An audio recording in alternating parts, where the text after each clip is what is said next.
नमस्कार, आप देख रहे हैं द हिंदी टॉप और मैं हूं आपके साथ आदर्श मिश्रा। उत्तर प्रदेश के संभल से एक ऐसा मामला सामने आया है जिसने एक बार फिर आस्था, कानून और प्रशासनिक कार्रवाई को लेकर नई बहस छेड़ दी है। संभल की रहने वाली मुस्लिम महिला तमन्ना मलिक ने इस साल भी बुर्का पहनकर हरिद्वार से कांवड़ लाने की घोषणा की थी।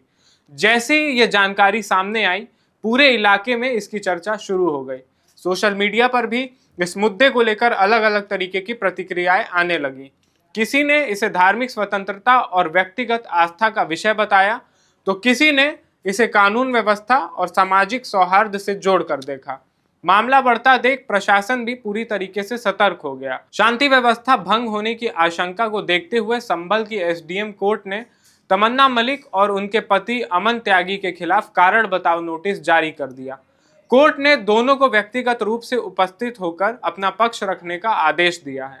नोटिस में उनसे पूछा गया है कि आखिर वो बुर्का पहनकर कांवड़ यात्रा क्यों करना चाहती हैं और इस निर्णय के पीछे उनकी मंशा क्या है।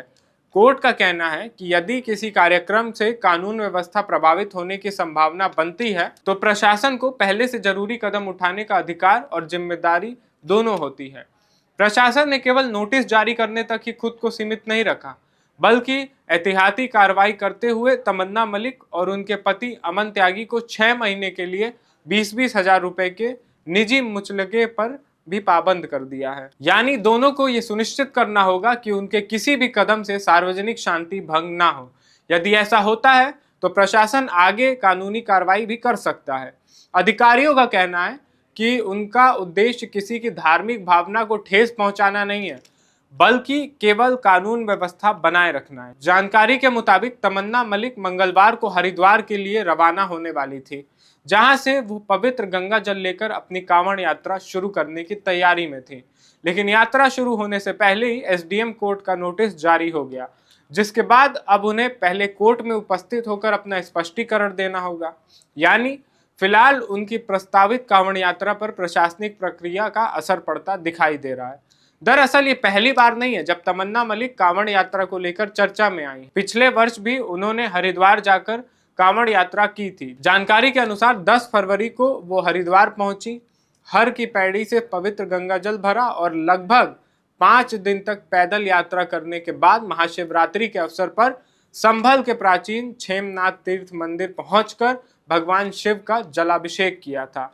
उस समय भी उनकी यात्रा को लेकर काफी चर्चा हुई थी, लेकिन उन्होंने अपनी यात्रा पूरी की थी।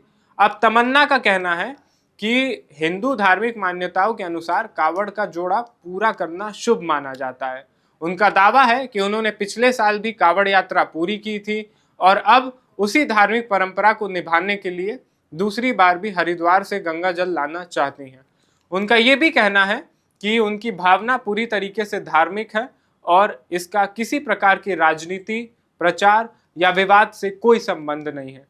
उनके अनुसार वो अपनी श्रद्धा के कारण यह यात्रा करना चाहती हैं और उन्होंने पहले भी शांतिपूर्ण तरीके से यह यात्रा पूरी की थी।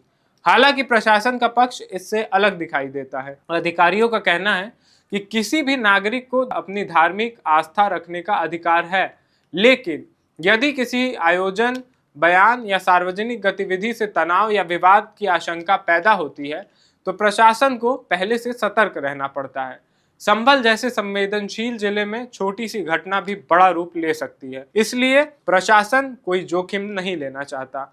यही कारण है कि एसडीएम कोर्ट ने दोनों को नोटिस जारी कर उनका पक्ष जानने का फैसला किया है। कोर्ट ये समझना चाहता है कि उनकी यात्रा का उद्देश्य क्या है और क्या इससे किसी प्रकार की शांति भंग होने की संभावना बन सकती है। इसी आधार पर आगे की कानूनी प्रक्रिया तय होगी। इस पूरे घटनाक्रम के बाद ये मामला अब केवल एक कांवड़ यात्रा तक सीमित नहीं रह गया है।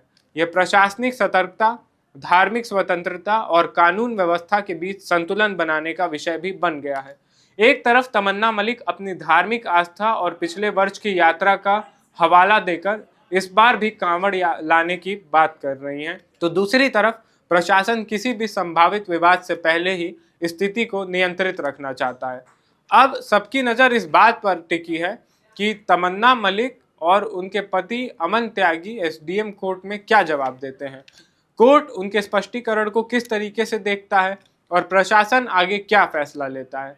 यदि कोर्ट उनके जवाब से संतुष्ट होता है तो आगे की प्रक्रिया अलग हो सकती है, लेकिन यदि प्रशासन को अब भी शांति व्यवस्था पर खतरे की आशंका लगती है तो अतिरिक्त कानूनी कदम भी उठाए जा सकते हैं। फिलहाल संभल का ये मामला पूरे उत्तर प्रदेश में चर्चा का विषय बना हुआ है और इस पर लगातार राजनीतिक, सामाजिक और धार्मिक स्तर पर अलग अलग प्रतिक्रियाएं सामने आ रही हैं। आने वाले दिनों में कोर्ट की कार्रवाई और प्रशासन का अलग निर्णय इस पूरे मामले की दिशा तय करेगा। फिलहाल इस रिपोर्ट में इतना ही। इस मुद्दे पर और भी नई अपडेट्स जानने के लिए जुड़े रहें हमारे चैनल से, और हमारे चैनल को अभी तक अगर आपने सब्सक्राइब नहीं किया है तो ज़रूर सब्सक्राइब करें।